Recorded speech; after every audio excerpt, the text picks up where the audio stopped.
En el ple municipal del mes de desembre de 2002, aquesta corporació va aprovar recolzar la pretensió de l'il·lustre Col·legi d'Advocats de Mataró per tal que la ciutat de Mataró fos designada com a seu d'un jutjat mercantil amb jurisdicció en el seu partit judicial.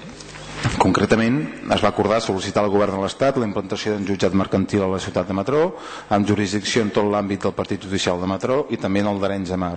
i que es prengués en consideració l'esmentada demanda en la propera modificació de la llei de demarcació i planta judicial. Així mateix, també es va acordar comunicar l'adopció d'aquell acord al Ministeri de Justícia del Govern de l'Estat, a la Conselleria de Justícia de la Generalitat de Catalunya i al Col·legi d'Advocats i al Col·legi de Procuradors de Mataró. Malgrat això, i després de l'entrada en vigor de la nova llei concursal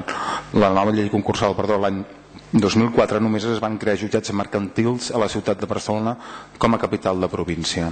Altrament, la llei 39/1988 de 28 de desembre de demarcació i planta judicial i concretament en el seu article 19 bis, modificat per la llei orgànica 19/2003 de 23 de desembre, permet l'establiment dels jutjats mercantils en poblacions distintes de la capital de província, quan criteris poblacionals, industrials o mercantils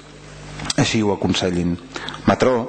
amb una població a principis de l'any 2008 de gairebé 120.000 persones, amb un total de 4.294 empreses al desembre del 2007, la majoria constituïdes com a societats mercantils, amb un total de 9.041 persones autònomes i 34.665 assalariades, també segons dades del desembre del 2007. És indubtablement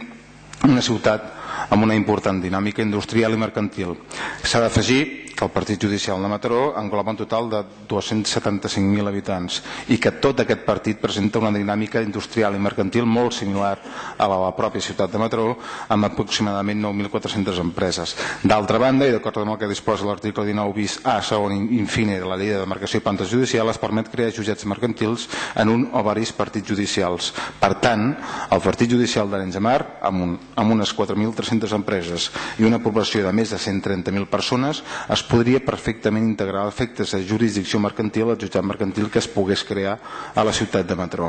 Estem parlant, doncs, d'una densitat de població de més de 400.000 habitants, molt superior a moltíssimes províncies de l'estat espanyol.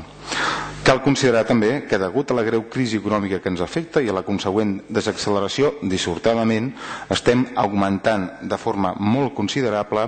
els concursos de creditors i, en general, tots els procediments sotmesos a la competència dels jutjats mercantils. Així mateix, també és prou conegut que els jutjats mercantils de la ciutat de Barcelona estan absolutament col·lapsats i acumulen retards importants que perjudiquen els drets dels justiciables i l'eficàcia de la justícia, absolutament necessària per a donar confiança al tràfic mercantil.